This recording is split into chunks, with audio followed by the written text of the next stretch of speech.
Should we start? Hi, everyone. Welcome to the Paideia Institute online lecture. It's my pleasure to introduce Ferdinand Addis and his talk, Overburdened by Greatness, Rome and Exemplary History. Ferdinand Addis returned to classics as an independent scholar after a brief career in TV and journalism. His first full-length book, Rome, Eternal City, was a narrative history of the city of Rome, from Romulus to Fellini. He is currently working on the Roman conquest of Britain from the Ice Age to the present day. Hi, everyone. It's unnerving to give a talk and not be able to see anyone that you're talking to, but thank you all for being here. It's very nice. It's very nice for you to give up a portion of your Saturday to listen to me talk about Rome and my sort of strange enthusiasms. I think I may be somewhat unusual among the speakers that you have on here with the Paideia Institute, in that I'm not an academic. If I'm feeling grand, I might call myself an independent scholar, as Megan kindly did in her introduction. But really what I was, when I started writing about Rome many years ago, was just a young writer looking for a project. And I landed this commission for a history of Rome, from Romulus to the present day, really by the usual good luck of being in the right place at the right time. It's very chancy. And in fact, you could say that I pulled a bit of a fast one on my unlucky publishers. I'd written a few short books before, sort of gift books, short and engaging, the sort of thing you might pick up by the checkout in a bookshop. And the idea here was something for something a little bit longer, but in the same sort of spirit, a history of Rome told through engaging anecdotes, something breezy. But as we all here know, there's something about Rome that demands a certain monumentality. And several years and many thousands of words and 3 editors later, I was still at it, working on my breezy little book, writing and rewriting. And for me, this book was it was a dream. It was the dream project, the project of a lifetime. And, it was my very own ab urbe condita, and I couldn't let it go. It took over my whole life. And it grew and grew and grew. But I was having a great time, but I can't say that in those years my faith didn't occasionally waver. I couldn't believe the thing would ever be finished. And even if it were, who would read it? What need could there be for another history of Rome? You could probably tile the Pantheon with books about Rome at this point. Who was I to add my own little contribution to that great pile? And in those darker moments, I clung to the example of Livy himself. For he too, millennia ago, asked himself why he had embarked on such a foolish project. He, the great historian, and here he is in his preface saying, whether the task I have undertaken of writing a complete history of the Roman people from the very commencement of its existence will reward me for the labour spent on it, I neither know for certain, nor if I did know, would I venture to say. Writing histories of Rome is old hat and common, he says, veteram tum vulgatam. There are always new writers showing up, each fresh writer being invariably persuaded that he will either attain greater certainty in the materials of his narrative or surpass the rudeness of antiquity in the excellence of his style. Furthermore, he says, the subject is one that demands immense labour. It goes back beyond 700 years, and after starting from small and humble beginnings, has grown to such dimensions that it begins to be overburdened by its greatness. So if Livy was already worried 2,000 years ago, how much more worried should I be? But Livy did find a sort of justification for his project. And it's that justification, considered as a general justification for the writing of history, even by myself, that I want to talk about briefly today. So, Livy's justification. Livy is pleased that, firstly, he's pleased that in writing his history, he's going to escape from the troubles of the present day. This was around the 20s BC, I think. Uncertain times, generations of civil war giving way to an Augustan peace that was not yet certain to last. And Livy complains in his preface of a decline in the national character, slipping from ancient nobility to the ruin of the present age, in which we can bear neither our diseases nor their remedies. Livy is writing partly to escape these troubles, but he's not engaged on a project of pure escapism. He mentioned diseases and their remedies. What are these remedies? Lucky we asked. Livy is here to provide them.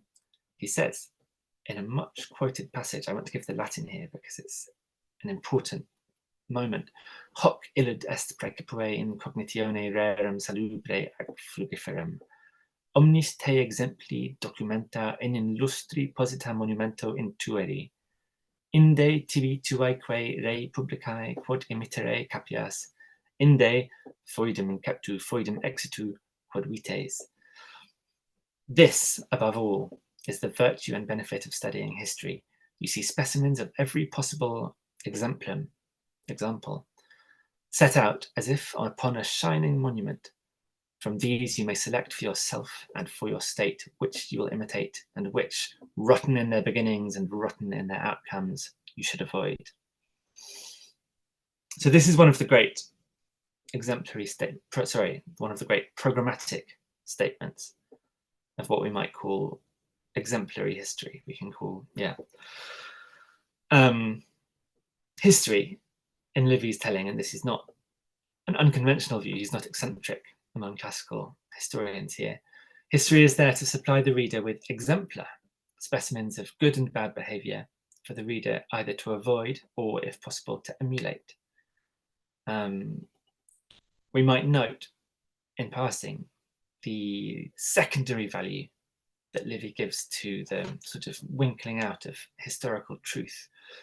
When it comes to the very early history of the city, he's quite clear. He says, the traditions of what happened prior to the foundation of the city or whilst it was being built are more fitted to adorn the creations of the poet than the authentic records of the historian, and I have no intention of establishing either their truth or their falsehood.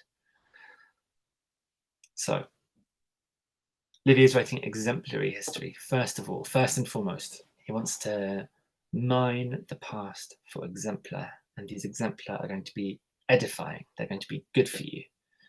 They're going to remedy the evils of the current age. And this might seem quite straightforward as a claim, but we have some questions maybe. Firstly, is this really meant to work? Is this a real thing? Are people really going to be affected by having historical exemplar of good or bad behaviour presented to them? Livy seems to think so. So exemplar are routinely deployed by historical figures in his book. Livy's account of the Roman past is one in which exemplar are deployed rhetorically all the time, and with a strong expectation of authority, almost as lawyers in court use legal precedent. And this, the question of rhetoric with exemplar is very important. Cicero and Quintilian, the two great rhetoricians of the classical age, two great Roman rhetoricians, both insist on the importance of exemplar. Quintilian says that knowledge of historical facts and precedents allows the speaker to derive a great advantage. It's most desirable that our orator should be acquainted with history. And in Livy, we see in book 28, there's a famous sort of set-piece debate that Livy writes between two figures who would, of course, themselves become exemplary for later Romans. Fabius Maximus Cunctator, Fabius the Delayer, he who sort of ground Hannibal to a stalemate during the Second Punic War. He argues with Scipio, not yet Africanus, the soon-to-be victor of the Battle of Zama, he argues that Scipio should remain in Italy and face Hannibal there rather than crossing to Africa to invade the Carthaginian hinterland. And in the service of this argument, he adduces a series of exempla, mainly negative. The Athenian expedition to Syracuse, the defeat and legendary torture of Marcus Atilius Regulus at the Battle of the Bagradas River. And Scipio, in his turn, deploys his own historical exemplar and undermines the exemplar of Fabius Maximus. He points out that Regulus was not defeated by a Carthaginian. And as for Syracuse, he says, well, since you have time for Greek tales, why don't you tell the story of Agathocles of Syracuse, who crossed to Africa quite successfully?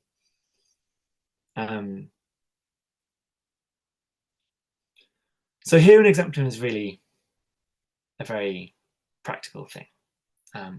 In uncertain circumstances, you consult the records to see whether your forebears have already found a way of solving your problem. History is being valued here as a guide to the future. And of course, that helps in argumentation too. You argue that your imagined outcome will come to pass on the basis of historical precedents. But I think to describe exemplar solely in terms of practice and precedent would be to fall short of what Livy and other Roman writers really have in mind when they talk about the exemplar of the past. Exemplary figures are not just there to be imitated under appropriate circumstances.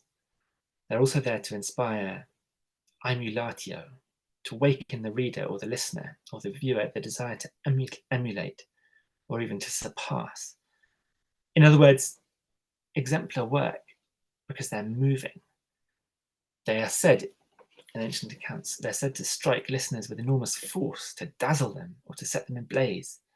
In Sallust's Jugurthine War, we're told, he writes, I've often heard that Quintus Maximus, that's Fabius Maximus, Comptator, who we encountered earlier, and Publius Scipio, and many other illustrious men of our country were accustomed to observe that when they looked on the images of their ancestors, they felt their minds irresistibly excited to the pursuit of honour.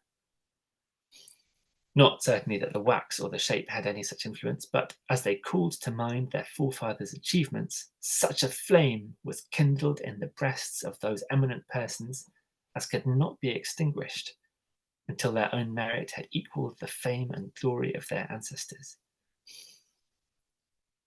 And what we have here are two exemplary men who we saw in Livy drawing on exemplar in a very practical, rhetorical sense, now being inspired by exemplar in a greater moral sense. So we have two uses of exemplar here, very neatly exemplified by two exemplary figures. Scipio and Fabius Maximus use exemplar for practical rhetoric, but they are also set aflame. This is the power of exemplar in Roman society, or at least this is the power that Roman historians imagine exemplar have. So we've encountered historical exemplar being deployed and enjoyed in the pages of history, but does this mean anything really? Is this just historians talking themselves up? And of course, mostly we encounter the ancient world through texts, so it's natural to think of exemplar as a mostly literary phenomenon, a phenomenon of storytelling. But in fact, this probably was not so. Notice that Sallust's young men, Scipio and Fabius, are set aflame not by hearing or reading stories, but by looking at pictures, the images of our ancestors. And these images, he mentions wax images, these are probably the famous funeral images of ancestors that adorned the atria of the domus of noble families in Rome. The aristocratic domus, of course, as we know, was very much a public space, or at least it was a public-facing space. Clients visiting grand patrons at home for the morning salutatio were confronted by a special cabinet full of ancestral images, a sort of cabinet in the hall, the faces of illustrious predecessors, named with a short biography. It's an extraordinary thing to think how this is as a statement. I suppose it's not so different from the sort of ancestral portraits that you can see if you visit English stately homes. And this collection of images, of ancestral images, grew with each aristocratic funeral. So there's this famous description that Polybius gives us. This is the sort of classic description of the aristocratic funeral. After the burial and all the usual ceremonies have been performed, they place the likeness of the deceased in the most conspicuous spot in the house, surmounted by a wooden canopy or shrine. This is the funerary portrait, made with extraordinary fidelity, both in shape and colour. And when any illustrious member of the family dies, they carry these masks to the funeral, putting them on men whom they thought as like the originals as possible in height and other personal peculiarities. And these substitutes assume clothes according to the rank of the person represented. It's a famous passage, but I really like it. I think it's worth pausing for an instant to take in what that must have been like as a young Roman aristocrat delivering the eulogy for your dead father, say, while his face and the faces of all his ancestors are sort of standing there, right there, glaring at you in wax. These grand figures from the past.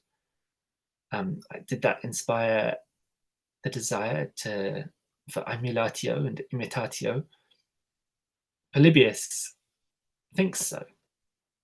He says, there could not easily be a more inspiring spectacle than this for a young man of noble ambitions and virtuous aspirations. Can we conceive anyone to be unmoved at the sight of all the likenesses collected together of the men who have earned glory, all, as it were, living and breathing? What could be a more glorious spectacle? I mean, I don't think how I would respond to that spectacle, but Polybius clearly thinks this is a very effective part of Roman aristocratic practice in inculcating virtue in the young. So, exemplar, they're not just literary tropes, they are images. Maybe they are above all images. Rome was full of exemplary images. There were the ancestral portraits that we've discussed. There were also statues proliferating from probably about the end of the 4th century BC. At first, it's images of triumphant commanders. I think there's a Carvilius Maximus, who is one of the first to have his own statue associated with the triumphal monument. People start setting up their own statues, even absent a great victory. Marcus Claudius Marcellus set up a statue of himself and his father and his grandfather in front of the double temple of honor and virtue. Very clear message. You know, he's setting himself up there and his father and his grandfather as exemplary figures, exemplifying honor and virtue. Not just statues. There were also sort of battle paintings. We know none have survived, but we're told that Tiberius Sempronius Gracchus had one. He made a sort of map of Sardinia with little battle pictures on it, like a sort of comic strip. And this too is a sort of exemplary fashioning, I want to say. I mean, this is partly setting himself up as a potential exemplum, but also an exemplum can be an event, it can be a battle, it can be a moment, just as much as it can be a person. But the statues, above all, the statues are ever present and ever proliferating, and they could be bossy. We learn from Plutarch that when Marcus Junius Brutus was dithering over whether to take action against Julius Caesar, Romans took to writing little captions on the statues of his famous ancestor, that Brutus, that antique Brutus who had expelled the Tarquin kings. So, the statues would say things like, "Oh, if only we had Brutus now," or "Brutus, are you sleeping?" As if in a little speech bubble. I mean, extraordinary that this was thought to work, but clearly it did.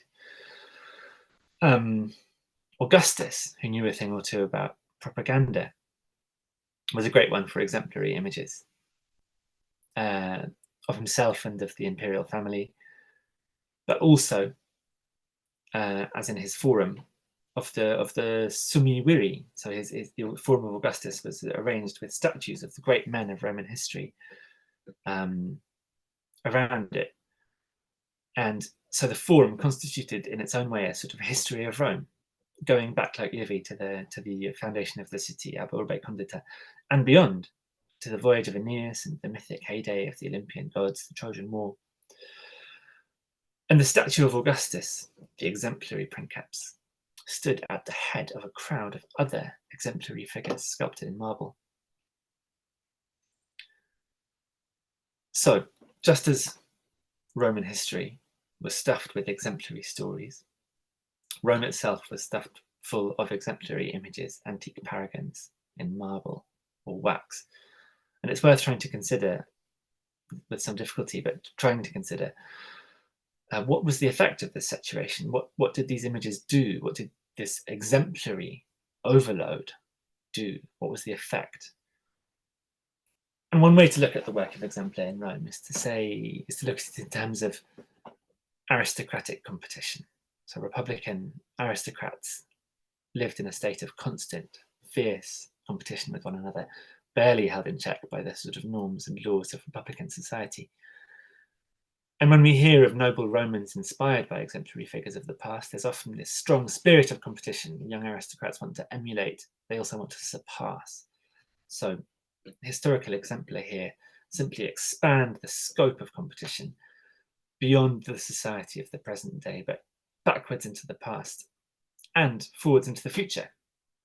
And this is something to notice about the way exemplar work. There's a sort of cycle.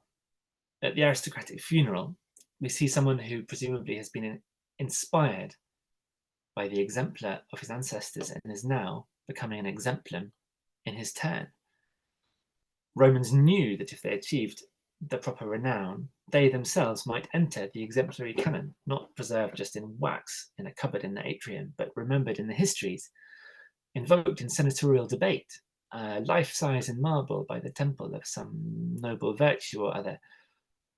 And this is part of the way exemplar work, part of the way they're meant to operate on the Roman noble.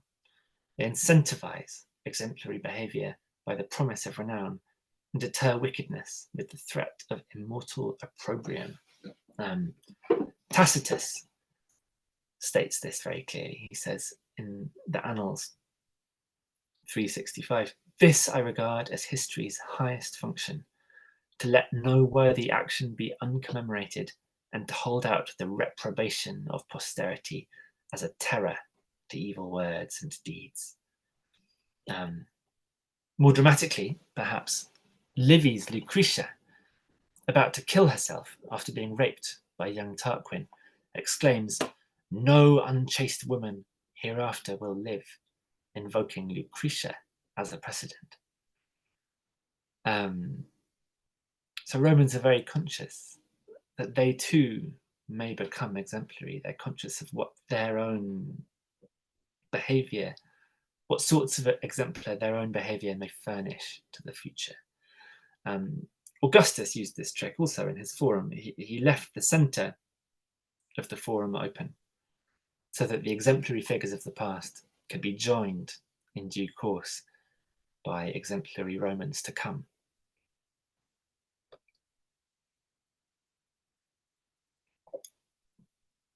So I think the Forum of Augustus offers us a potentially useful metaphor in understanding another way in which Roman exemplar worked.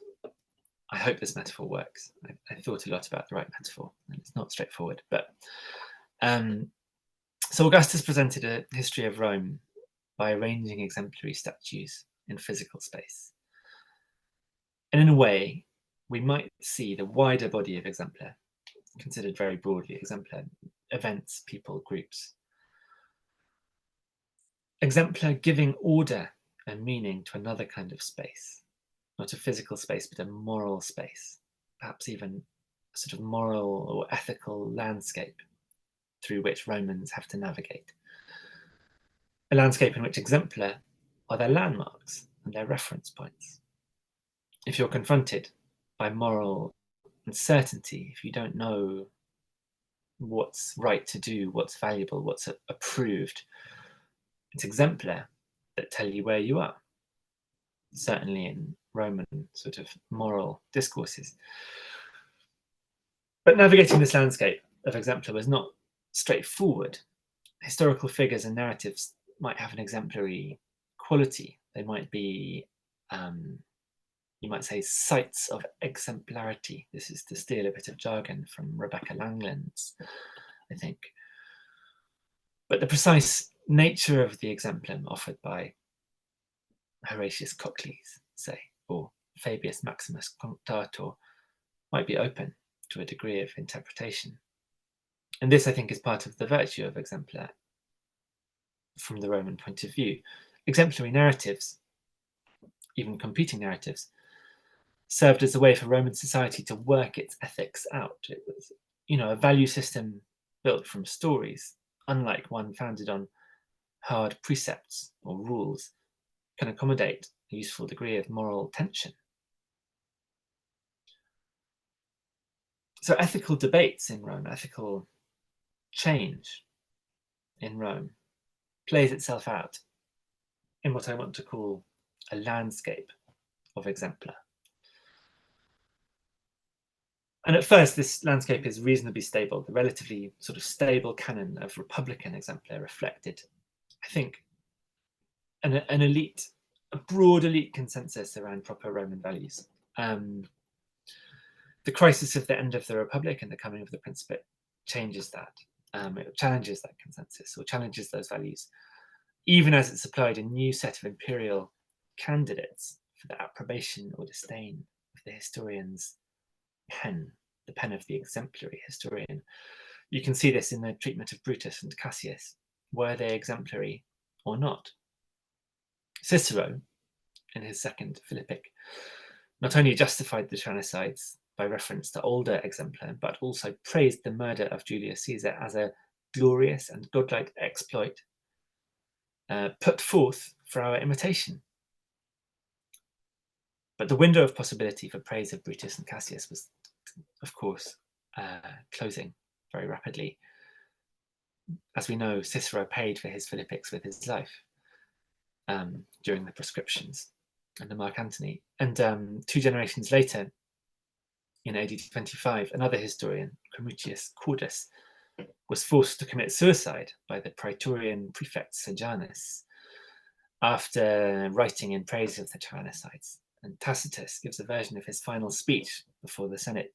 He says, "Surely I am not making speeches to incite the people to civil war as though Brutus and Cassius were armed and on the field at Philippi.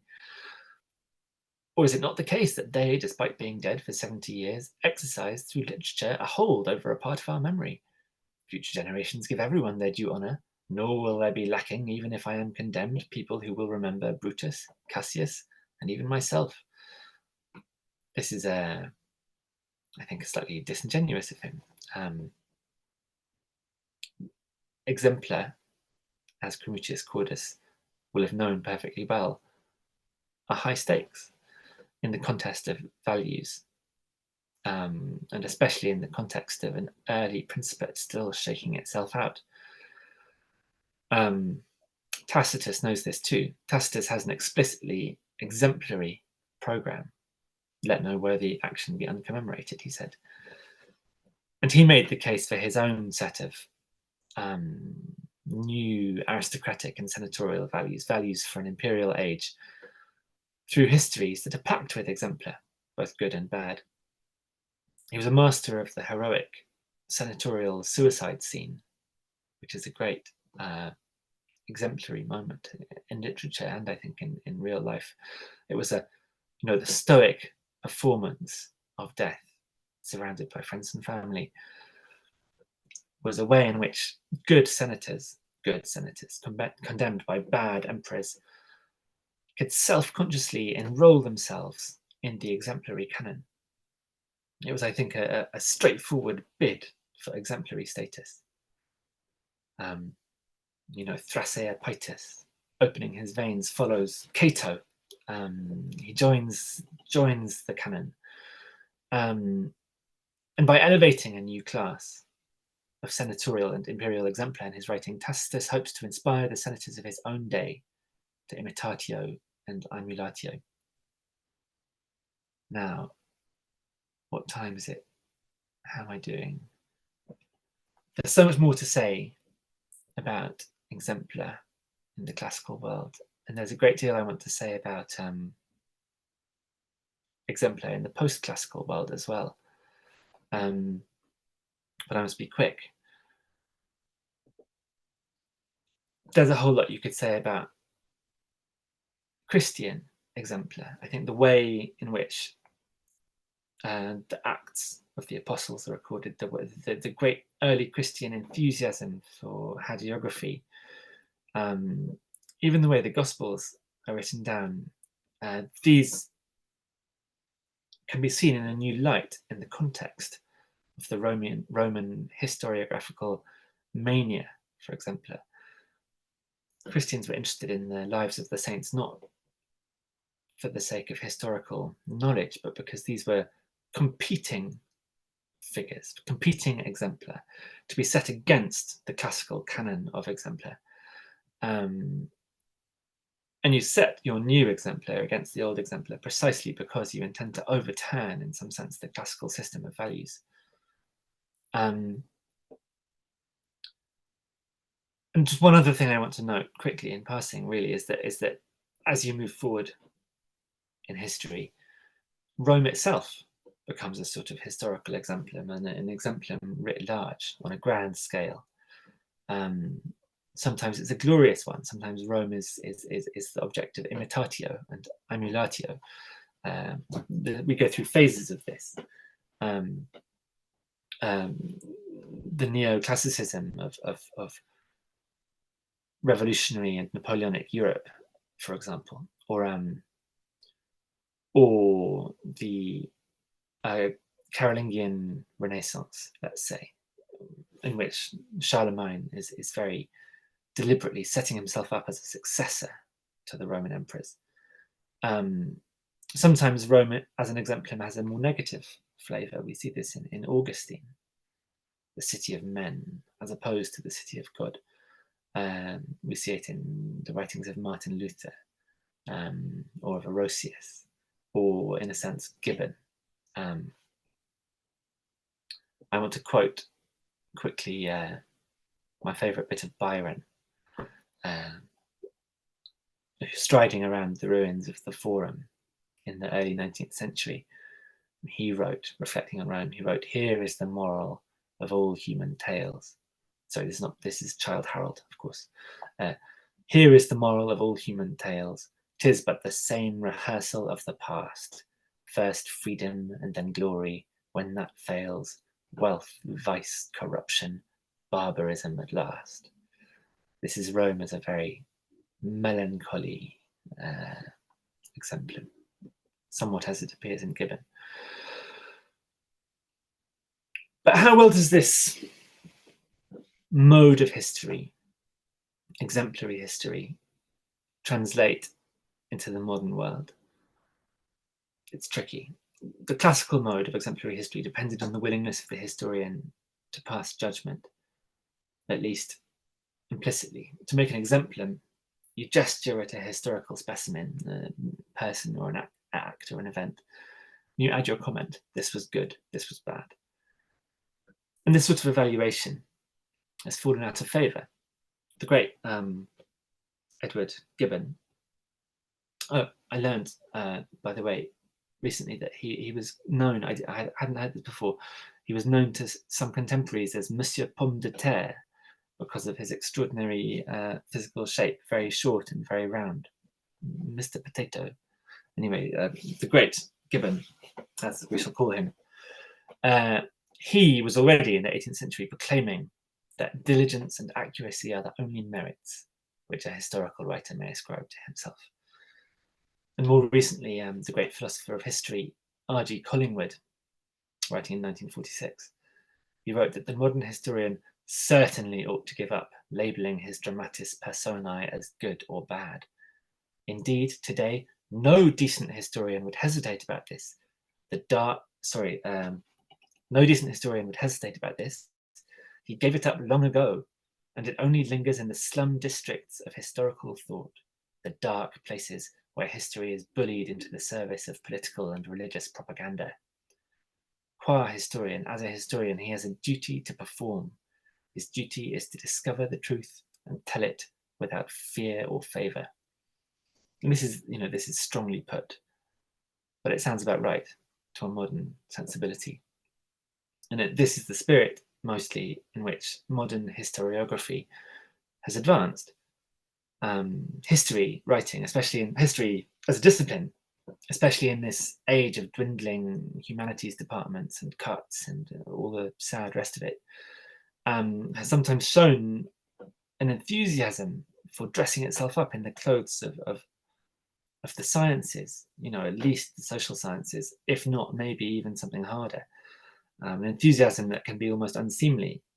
I've had reason to encounter this writing about Roman Britain as I am now, because I've been reading a great deal of archaeology, and they are so good at talking about potsherd distributions, putting them in little charts, or radioisotopes or archaeogenetics. It's a very different idiom from the one in which I was educated.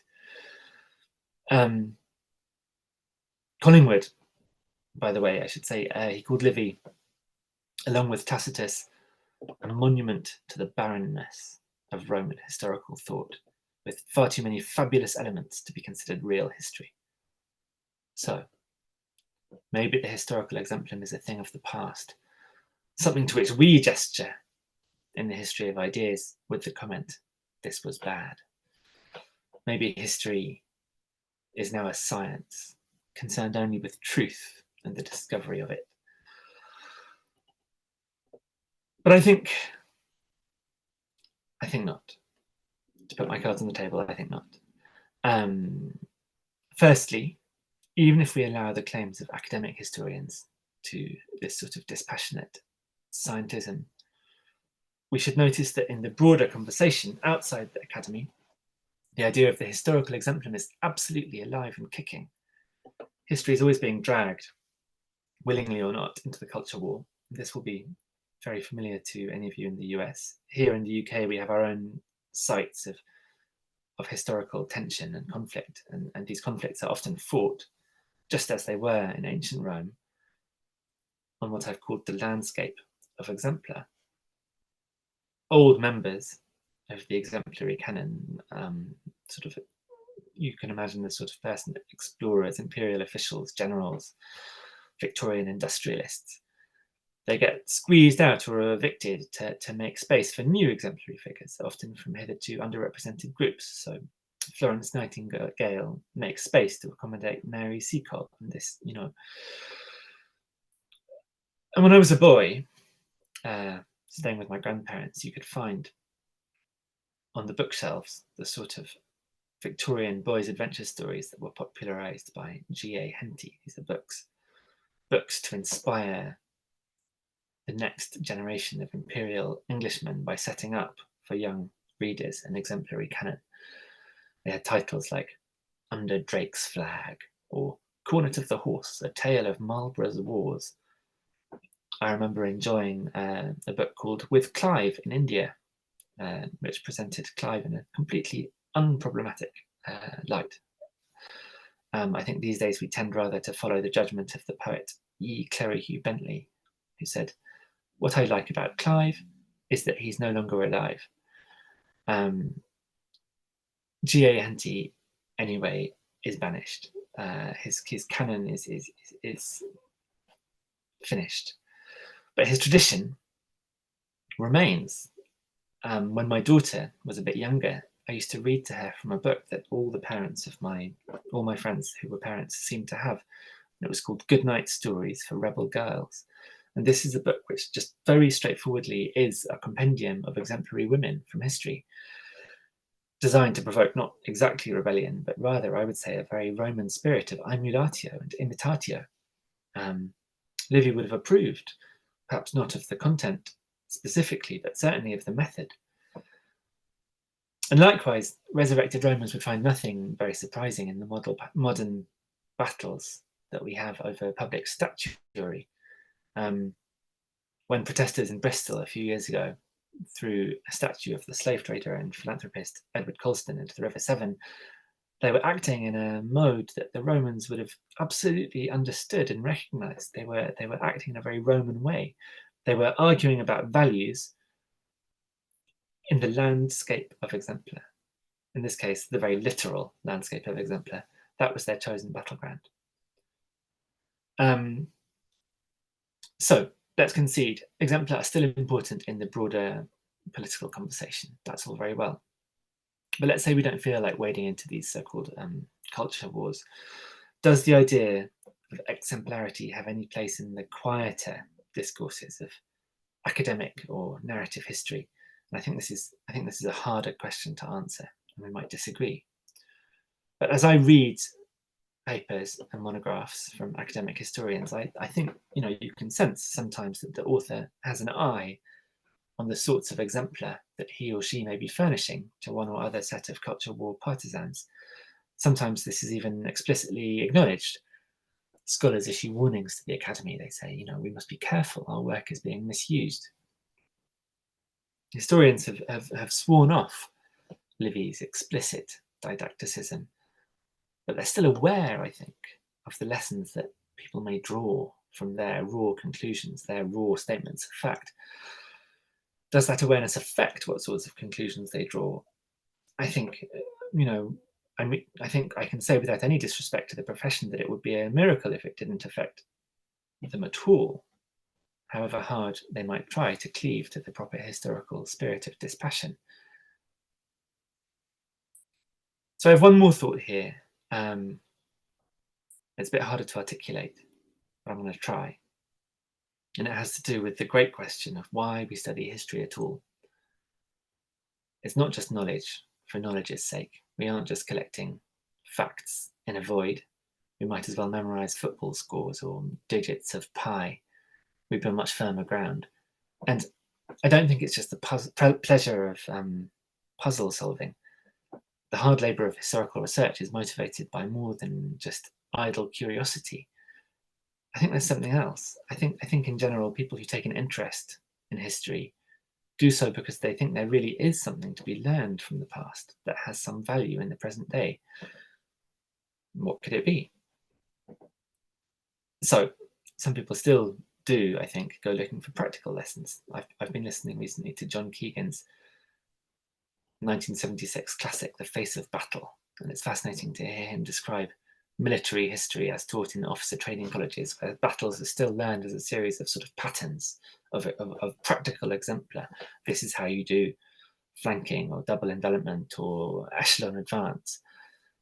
But I think, the exponential acceleration of technological change over the last 2 or 3 centuries has made it harder to defend the idea of getting strictly practical lessons from history.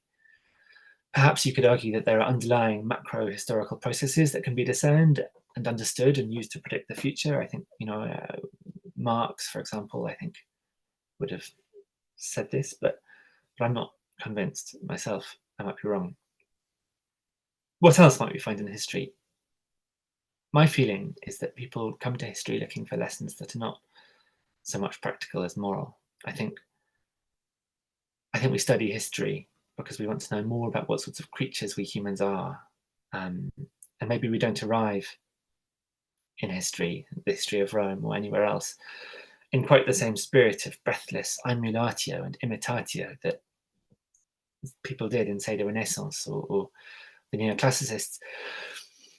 But I think, nevertheless, we are interested in the landscape of exemplar that history can provide. I think we delve in history for specimens, and we examine these specimens to learn something about human moral anatomy, to see if we can discern within that ancient tissue some thread of value that might transcend time and place. I don't think in the end that we are so different from those young men in Sallust's Jugurtha, ready to be set ablaze by the past. So I must wrap it up. We've covered a lot of ground, starting from Livy and Polybius. I've tried to sell you this metaphor of the exemplary landscape, or perhaps better, the exemplary battlefield. I hope I haven't been too sweeping. There's so much more to say about all this, of course. This is, but I hope I've persuaded you that in the study of history and historiography, the idea of the historical exemplum is an interesting place to start. It was important to the Romans, and I think in a different way it remains important in history writing today, both academic writing and the sort of narrative history that is my trade. Anyway, I think that's it. I think I will leave it there. So thank you very much for coming and listening.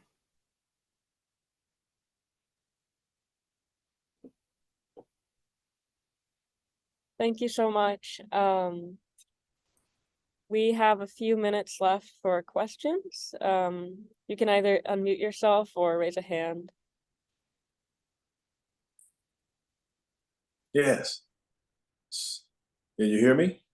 Yeah, go Hi. ahead, Will. Yeah. So I want to thank you for your presentation, especially when you spoke of the book of Acts and the Gospels, because it so happens I'm reading through them now in the Latin, and it is striking that there is a counter exemplar in the way, of course, in the Greek, but also in the way that it is positing Yeshua and the disciples as a counter narrative to the aristocratic model.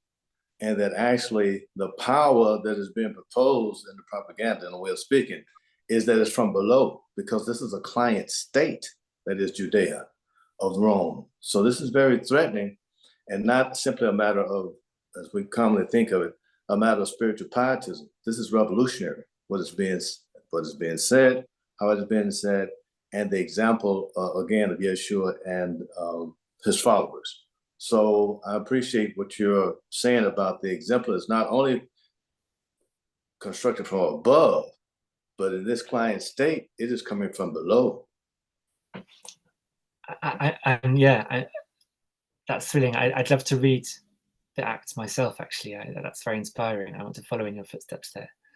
And I'm sure that's right, that these early Christian exemplar are precisely revolutionary. They're not ignorant of the aristocratic exemplary landscape that precedes them. They absolutely are responding to it and trying to overturn it. I'm sure that must be true. I've been reading Peter Brown's great book, Through the Eye of a Needle. So that's kind of what got me thinking about this.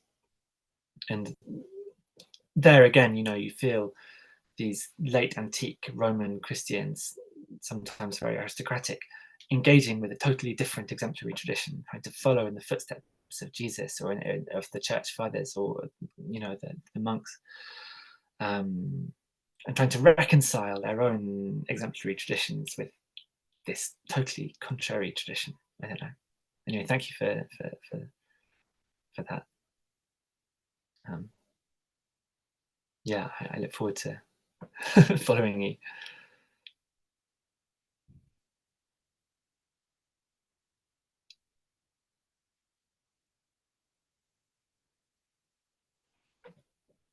So maybe, do we have any other questions, or is that maybe a...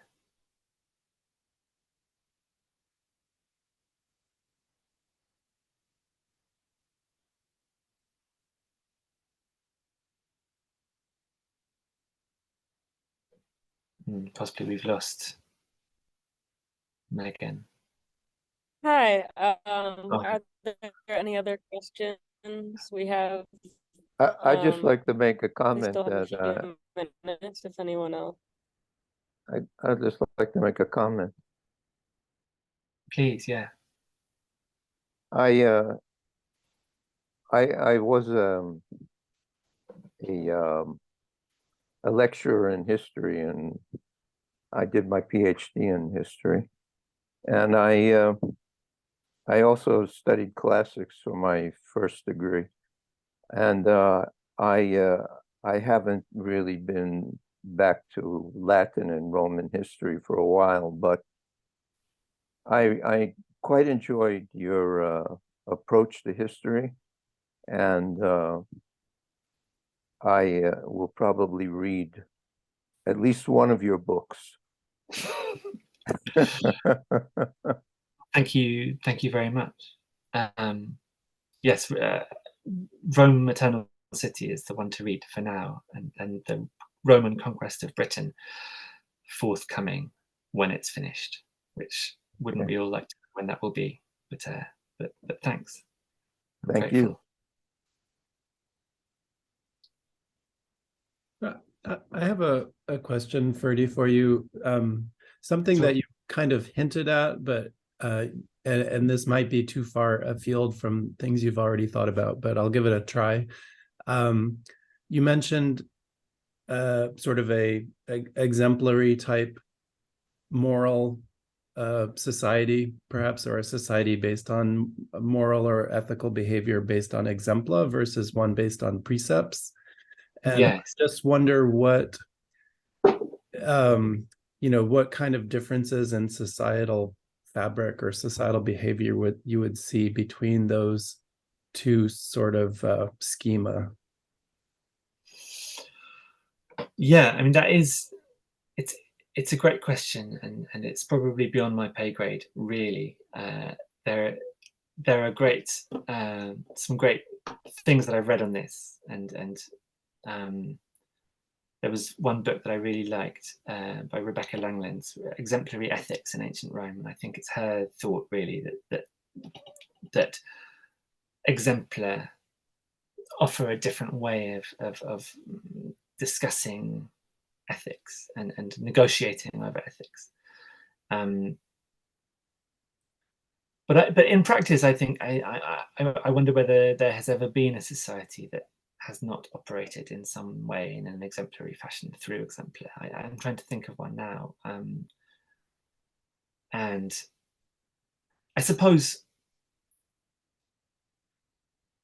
this isn't directly answering your question, I'm sorry, but I suppose you could say that the sort of modern liberal project, liberal in the sense of, the historical sense, has at its root an idea that you can codify right behavior, or codify sort of the operating rules of a society in a way that is sufficient and complete. And so maybe that is part of why the idea of exemplarity feels a little bit alien today. We all live in the sort of liberal world, a world where we think naturally in terms of rules and rights and conventions and so forth, of codes, and we don't typically adduce exemplar in moral argument. We typically do reach for moral principle. I don't know. I have to consider that further. I'm sorry, that's not a very good answer, but it's a great question. Hi, Freddie. Oh, hi. I'd actually like to follow up on that. I'm just curious, did the Romans not think in terms of principles? Would they not argue in terms of what should be universalized or something like that? I do not think so, no. I'm prepared to be wrong about this. But I think they were much less interested than the Greeks, for example, in concepts like natural law, or the theoretical good society. Plato, of course, was trying to conjure up the ideal republic from first principles, and that's a very sort of Greek thing to do. The Romans famously were much more interested in the mos maiorum, the customs of their ancestors, and that was, I think, their first recourse in any dispute. So in short, no, I think my understanding is that the Romans didn't really go for principle. But as I say, I'm prepared to be wrong.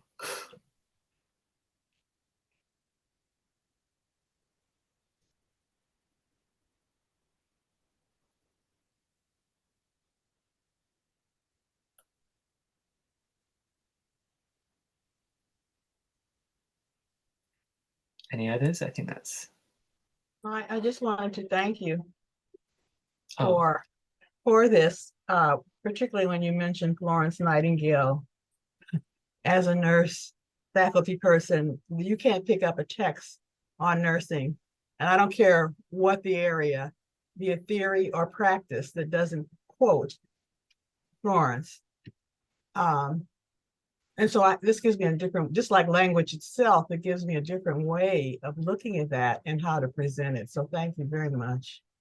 oh no, well, thank you.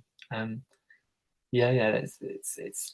I do think it's very interesting the way modern exemplary figures are still debated and constructed and raised up and torn down. I think it's very much still going on, isn't it? That's very interesting what you say about nursing textbooks. Each field must have its exemplary figures, I think. I'm sure this is true of everything, flying airplanes, tech startups. There's probably an exemplum for everything. Anyway, thank you. I think we have time for maybe one more question if anyone else wants to jump in. Can you just say the name of that book one more time, Rebecca? Yeah, Rebecca Langland's Exemplary Ethics in Ancient Rome. Thank you very much. Yeah. Very interesting. And there are a few, there are several books one might look at here. There's Jane D. Chaplin wrote one about Livy's Exemplary History. And Matthew Rolla, I think is the most recent. That was 2018. Examples from the past in Roman culture. You have these in your bibliography, in your history? In my book, Yeah. I do, but they're not in the bibliography of the book. I actually didn't read these before writing the book. This was something I got interested in really at the end of writing my own book, because I was trying to answer the question, what did I just do? Why did I do it? What was it for? So yeah, you won't find these in my bibliography, I'm afraid. But I'm sure we could put them up on the Paideia website. Maybe. I defer to Megan on that one, but I would appreciate that. Certainly, yeah. We can send a follow-up email with this information. Great.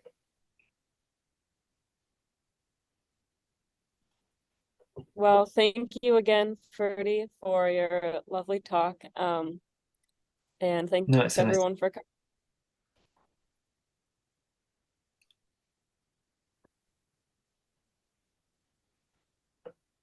Thank you, everyone. Have a good day.